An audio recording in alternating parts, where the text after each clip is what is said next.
At InDigital, we know that public safety professionals hold themselves to a high standard. In fact, standard doesn't do it justice. In over 25 years working alongside you, carrying millions of calls over our IP networks, your dedication has inspired us. That's why our ESI Net goes beyond industry standards, not only i3 compliant, but designed to adapt to future development for a network you can count on when it matters most. Learn more at indigital.net. Rapid Deploy is the CAD of the future. It's cloud-aided dispatch, not dinosaur computer-aided dispatch that looks like it was built in the 1980s. Rapid Deploy's cloud-native CAD, mapping, and analytics increase situational awareness for call takers, dispatchers, and responders. Rapid Deploy is taking public safety by storm. It's fast and easy to deploy, with implementation in days, not years. It's affordable for all agencies of all sizes. Rich in features, functionality, and data, it's also reliable and secure as we use Microsoft Azure Government Cloud. Go to rapiddeploy.com to learn more. If Within the Trenches has ever taught you something, open your eyes to what it is like to be a 911 dispatcher, or has inspired you to become one, then help support us and join our Patreon. Get exclusive bonus content, one-of-a-kind swag, discounts on merchandise, ad-free early access to new episodes, and much more. To join, please visit patreon.com/WTT podcast. And if you're an industry partner, we have something for you as well. And now, for the show. This is Jordan, and you're listening to the Code 7 Podcast Network.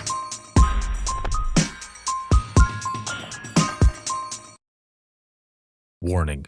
This episode contains the 3 A's of podcasting: adult content, adult language, and awesomeness. You've been warned.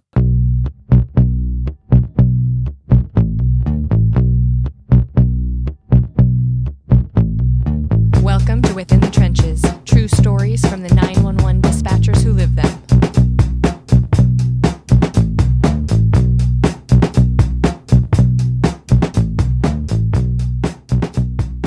Hey, what's going on? This is Ricardo with the Code 7 Podcast Network, and this is going to be episode 397 of Within the Trenches, true stories from the 911 dispatchers who live them.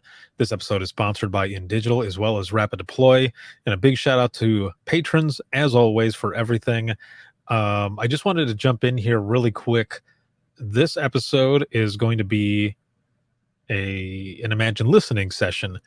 This is from Navigator. This is going to be from the encore session. The first session I was unable to get a recording of, but the encore session I was able to. And the stories that you're about to hear, there's some pretty hard ones. But it was a really good session. Again, you know, it was powerful. It's hard to explain what it's like in a room with people who know exactly what it is that you're going through when you're talking about certain calls, whether they be hard ones or saves. But again, you know, it's that power of storytelling, and it's awesome to have had all of you in there sharing these stories and being there together in support of each other. Before we jump into the audio portion of Imagine Listening, there was a story that was written and it was handed in, and I want to read this one as we go into the audio for the session itself. And it says, "I worked with your brother, our officer, the night you were killed in the line of duty at a neighboring agency while he was on shift. Rest in peace, badge 703. I am 911. Thank you for sharing that story. And without further ado, here is Imagine Listening from the 2021 Navigator Conference.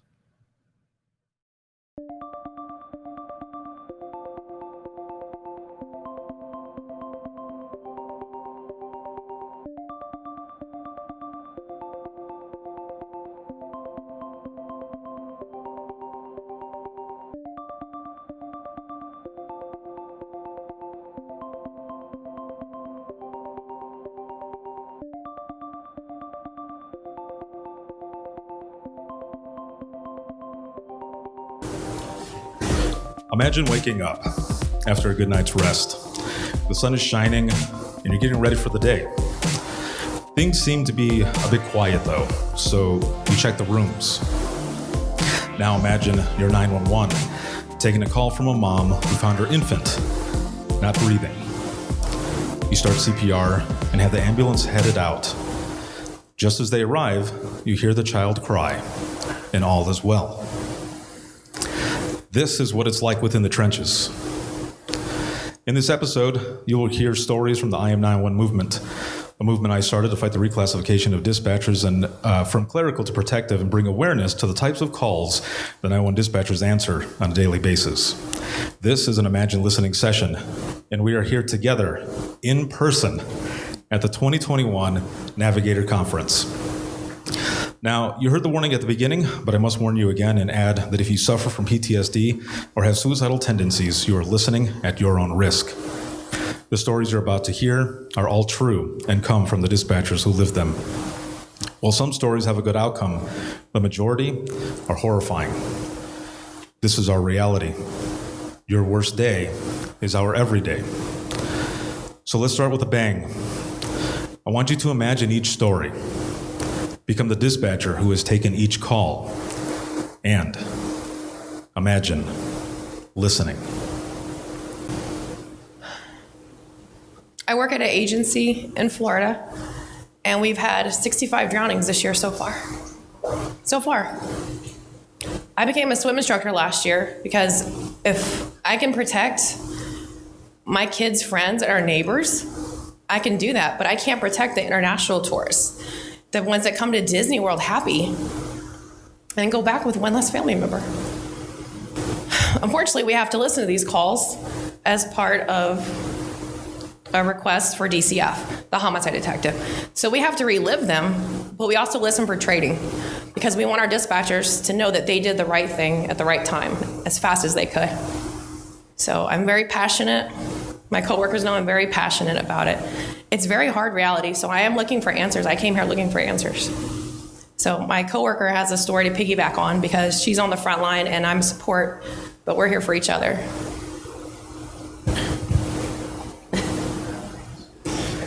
So I'm currently a dispatch supervisor again in Florida, Central Florida. Recently, for a holiday weekend, we had a family who came to the western side of our county, which is the touristy area, and they had 30 people in a house. Now, they are mansions out there, so they all come down together, rent it out for the holidays. They're all happy and everything. So now our lines have blown up, all coming from the same cell tower, and we know now that something is happening at the same location. My fire side picks up one call, and all of a sudden we immediately hear CPR instructions being given. Well, as a supervisor, I'm usually the last ones to answer the phone, and since they're blowing up, I went ahead and hit it, and immediately start hearing screaming in the background. So at that point, I know that now we are connected to the same call, and the female on the line with me, the only thing she could keep repeating was the address. I had her address already, knew where it was coming from. She couldn't get past that point. So here I am speaking up, trying to get her to answer back, and she gives the phone to someone else. And it's now a rational, calm female. I'm like, okay. But now I can hear my coworker who's in the same room on the other side on speakerphone in the background of this call, giving those CPR instructions. However, I now hear that family fighting with each other. That family is so concerned with fighting with themselves that they are refusing to listen to these CPR instructions that are going to be given for 2 children who drowned in the same pool. So at this point, the female that's on the line with me is refusing to get into the middle of the group, even though she is calm and rational and listening to me. And I am EMD trained as long with with police.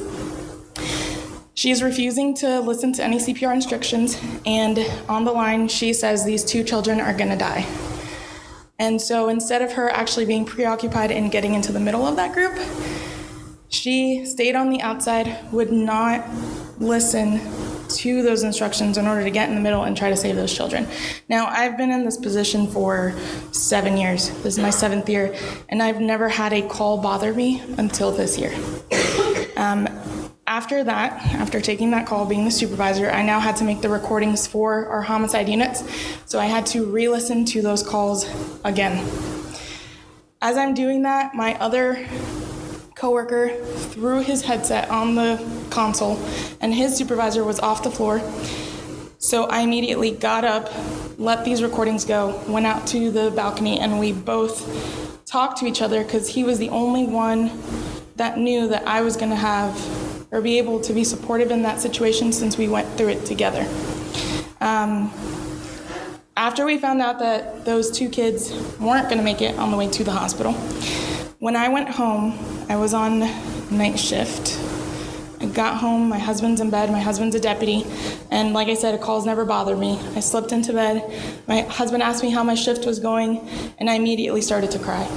And I've never cried for a call. And it was not the frustration of that those children died. It was the frustration of those parents and that family that was so preoccupied in fighting amongst each other that they refused to accept our help to help those kids. So that's my story on the drownings that now have been confirmed to be 65 cases with our homicide division and are in no way, that's so far. So we are in July. The summertime is not over in Florida. We still have many months to go this year, so we are mentally prepared for the many more that are going to come, and unfortunately, I think it's probably going to hit into the hundreds by the end of the year. Thank you. Thank you for sharing. Mine has a little bit of a twist to it, so it does end up kind of good. But I'm from Alaska. I work for Palmer Police Department, and we work together in the same building as the Alaska State Troopers. Anybody see the show Alaska State Troopers? Okay, I know a lot of them. So I took a call. It was an open 911, and it was geoverifying coming into our area. So I'm listening to it, and I hear this woman. She's pleading. Why are you doing this to me? What's going on? I'm a nurse. I'm a good person. Why are you doing this? Please just let me go. And it's going on and on and on. And I'm listening to her, and she's giving me clues. She's like, why are we driving this way? We just passed the animal food warehouse. What's going on? And I'm like doing this. Everybody start, let's get our resources out. I had a trooper sergeant actually in my office standing there. And as soon as I heard animal food warehouse, I'm like, I know exactly where they're at. They're on the Palmer-Wasilla Highway. They're coming this way. Get people going. Let's do this. I'm Halle Berry, man. I'm saving lives.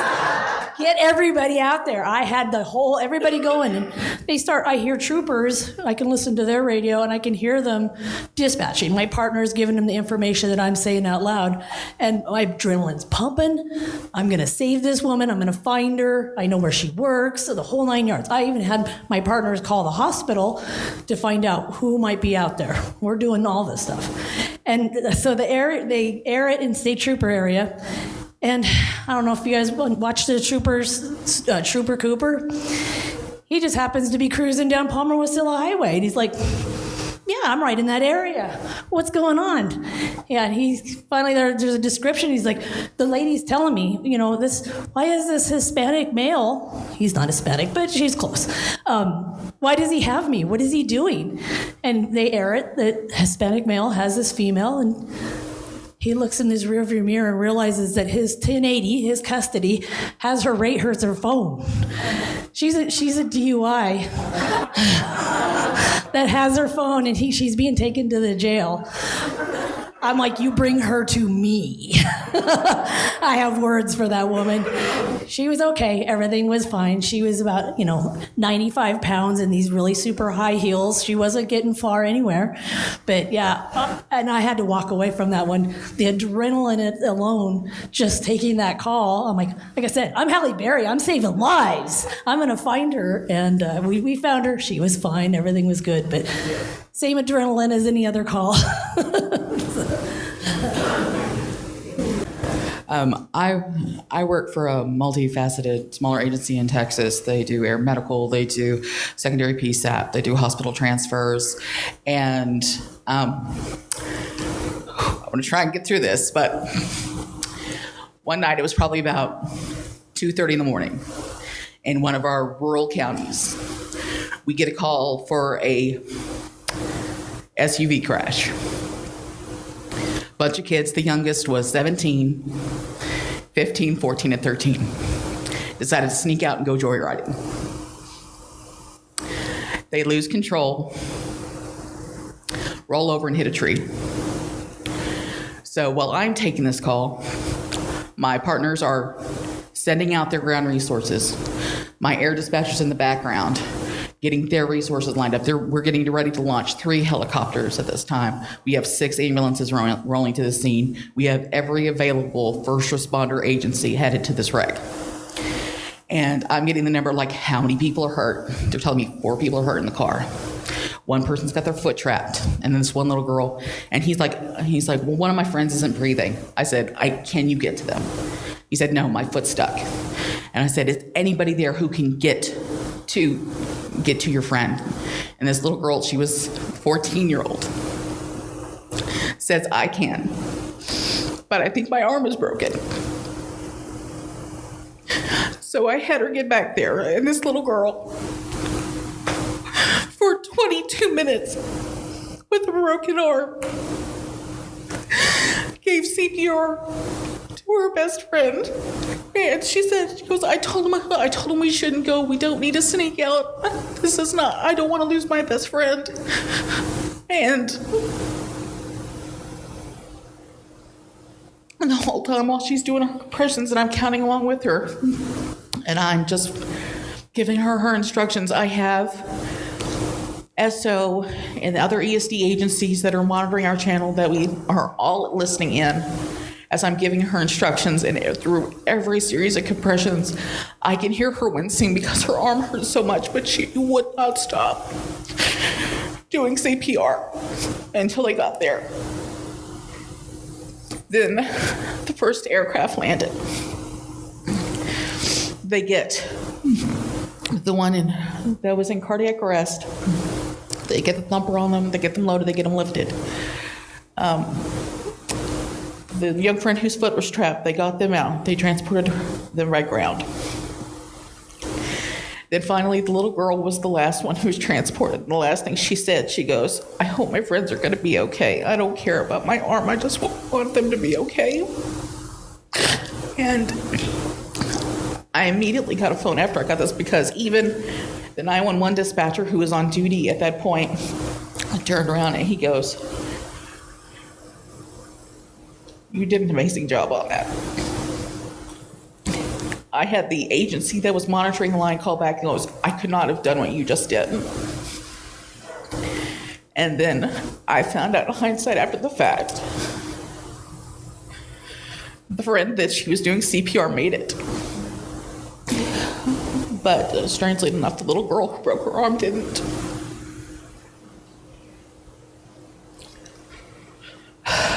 Break in her arm, blood clot.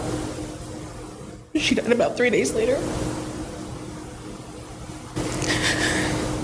And that has stuck with me ever since, that she sacrificed herself with a broken arm to keep doing CPR on her best friend. And her best friend, who she saved, didn't know she lost her for about another week afterward. And that's stayed with me ever since. And that's after already having been dispatching for 5 years. And for some people say, I can't do what you do. And now I'm on year 10, almost 11. And even though those moments stick with me, I wouldn't give it up for anything in the world. So I was fairly new with my agency, and I was working with 2 other coworkers. And it was about 20 minutes before end of shift. And I got a 911 call from some people who were screaming and yelling. And they said their son had been shot in the head. So I mapped their location. And just to verify the address, I said, give me your address so I make sure I have it correct. And they said, it's not here. it happened at his house. The daughter-in-law, instead of calling 911, had called her in-laws and then hung up. So it took time to get them to look up their son's location. I finally got that and gave the daughter-in-law a call, and all I heard was screaming. And she indicated, or was finally able to give me an address or confirm the address. We, in the meantime, had resources going, but she had been giving their young children a bath to get them ready for bed, and a male known to them that they had been having different disputes with over the years had simply walked into the residence and shot the father in the head in front of her and their small children, and then just walked out. And so because they were very rural, it took probably 20 minutes of everybody going as fast as they could to not only assist this family, but to apprehend this male. And for that 20 minutes, interspersed with crying and screaming and everything else, I'm trying to give whatever instructions I can to help him. And the way he had fallen, she could not, he was a fairly bigger guy, and she could not get him in a position where she could actually do effective breathing. So we did compressions or what we could, but that has stayed with me, and I have thought about her from time to time as I remember hearing her despair and the children crying and screaming. And I have prayed for her over the years that that she would be able to go on, but that she would also know that I did everything I could with as new as I was to help her and to get resources to her as quick as I could.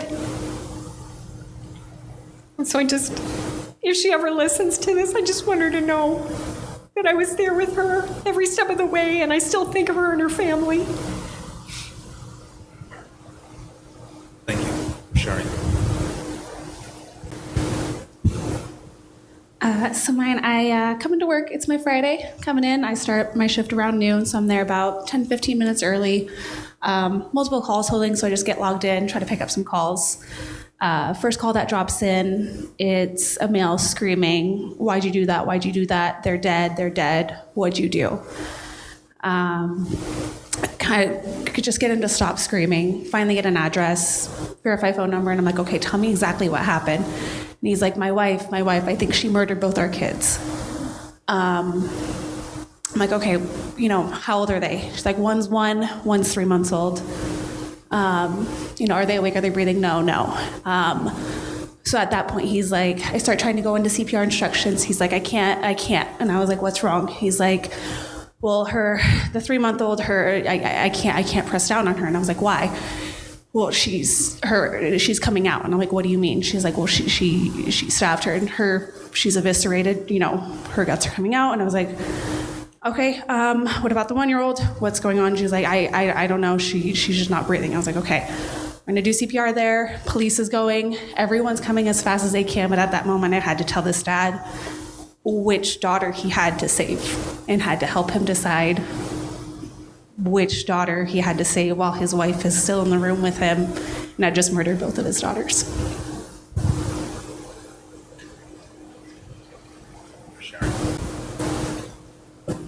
I work for a small agency in the county I grew up in. It's one of those where every day you take calls from people that you know. I spent 9 years on the console. About 4 years ago, I went off console, and I review all of our agency's pretty much worst calls. The day of October 2nd, 2020, I'm sitting in my office. I have my radio on, and I hear the tones go out for cardiac arrest. I listen to them say, 35-year-old male. I hear footsteps running down the hallway. I hear the police call black tag.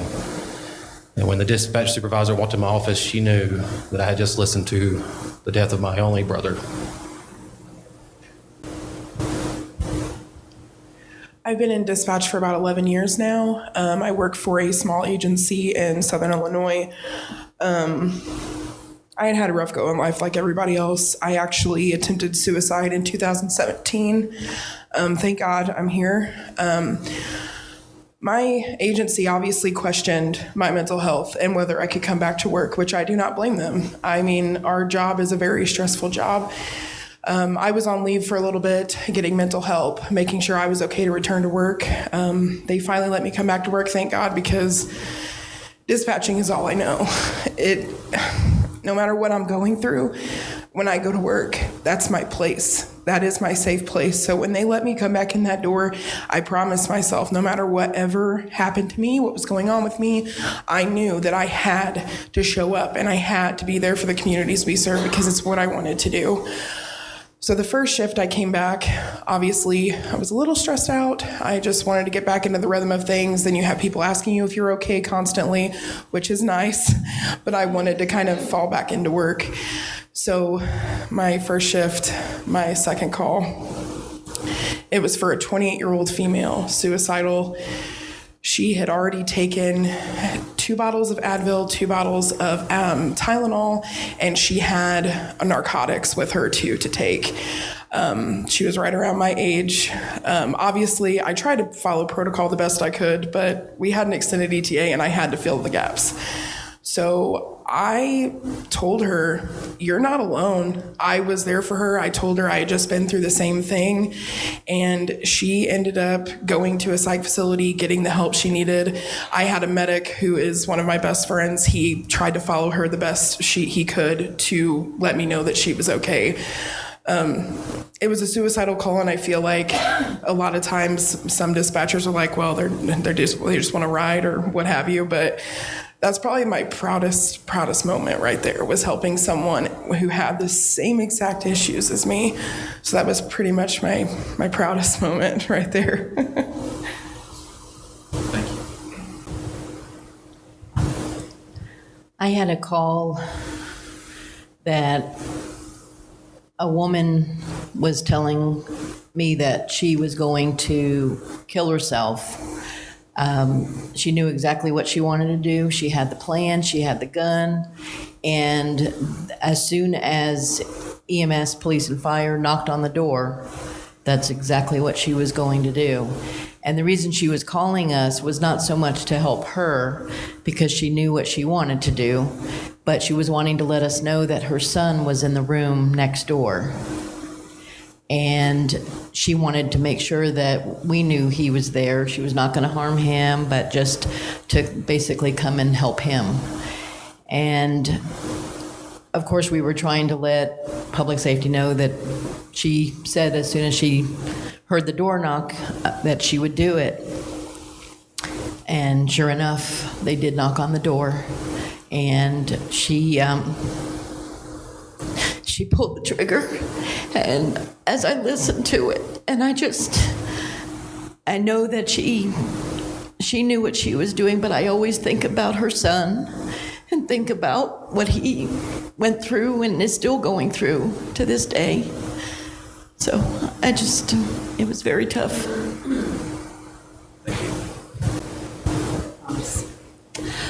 So I'm actually going to talk very quickly about 2 calls because I can't think about the first without juxtaposing it with the other. It was early in a shift, day shift. I was the supervisor on duty, and we had a trainee who was with his CTO on the floor on his first day of taking live calls himself. So I'm going to say the Q word. We were quiet and we were playing the game of, let's see if I can beat you to the phone, just trying to build that urgency with him. And sure enough, 911 rang and I beat him to it. And I've never been so grateful in my life that I beat someone to a call. He had a fiance who was pregnant, complicated pregnancy. So he was very stressed about that already. And the call that I picked up was a young teenage girl staying in one of our hotels with her mother, just the 2 of them. And she had gone to the front desk to ask for an ambulance because she said her mom was having a miscarriage in the room. And the front desk attendant, God bless her, did so much more than she really would have been required to. She went to the room. She told me everything that was going on. She told me everything she was seeing. It was a very traumatic miscarriage of twins, and they were not viable, but they were definitely babies. So she did everything I told her to do to try to mitigate what was going on and help this girl, but I will never forget. I thought it was a calm call until that hotel room door opened, and I will never forget the sound of that woman's screams. Never. I've never heard anybody scream like that before in my life, and I will never forget what it sounded like. It was absolutely raw and guttural, and well-placed sound, but I will never forget it. And in order to think about that call, I remind myself how blessed I am that in my 14 years, I've been lucky enough to help deliver 3 very healthy babies. And the first one I ever did, the poor father was running around like crazy. He didn't know what the heck was going on.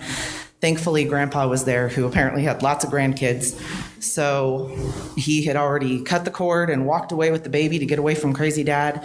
And when I said, hey, I don't hear the baby, why isn't the baby crying? And I'm going mentally down the path of, oh no, something's horrible's happened. He says, let me go find the baby. And he went and found Grandpa, and he didn't realize when I said, I need to make sure the baby's breathing, he thought he had to get right up in there and make sure the baby was breathing. So he got close enough that all I could hear was the baby cooing and Grandpa just whisper singing the sweetest lullaby in Spanish. And I will also never forget that. Those two have to go together in my mind.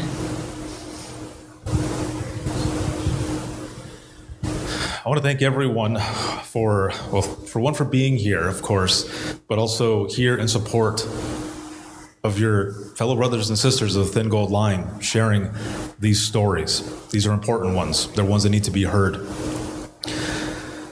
Whew. A round of applause, please, for everyone who's shared a story.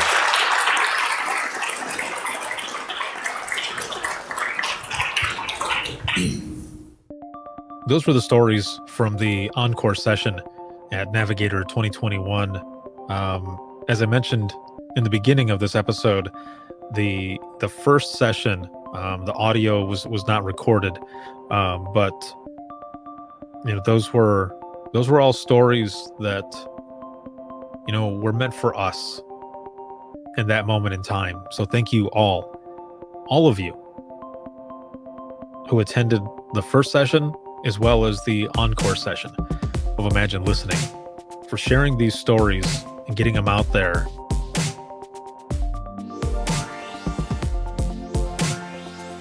And thank you. As I said in the beginning, just for being there in support of each other. Because that's why we do Imagine Listening, is to be able to share these stories and get them out, so that we can start the healing process. This is step 1, is sharing the story. And believe it or not, we're healing and finding some form of closure together by sharing these stories and listening. And people are learning. Their eyes are being open to everything it is that you do on a daily basis as the most vital piece of public safety. So thank you so much for the job that you do. Not many people can do it. So hold your head up high in this job that you do, this career. It's a tough one, but it's also rewarding. The next episode that'll be coming up will be the second portion of Imagine Listening, which is open mic. We start out emotionally intense, but then we end it with laughter as we share the lighter side of dispatch, the funnier stories, those that sometimes it makes you think, is this real life? That's what the second episode will be, and that'll be in episode 398. But again, thank you all for being there, for Imagine Listening, and being there in support of each other. Thank you. If you have any comments, questions, or you want to be a guest on the show, you can email us, and that's going to be wttpodcast@gmail.com. Once again, that is wttpodcast@gmail.com. You can follow us on Twitter. That is @91podcast. You can like us on Facebook. That is facebook.com/Within the Trenches Podcast. This episode was sponsored by InDigital as well as Rapid Deploy. And as always, a big shout out to patrons. If you would like to become a patron as well and support the podcast, you can find us. That's patreon.com/WTT Podcast. There's a lot of bonus content that is coming out for that. And just so much more that is coming up. So make sure to stay tuned for that. This can be seen on Facebook, YouTube, as well as Twitter. And then you can hear every episode 24/7 on Apple Podcasts, iHeartRadio, Spotify, your favorite podcasting app, and withinthetrenches.net. Have a good one, everyone.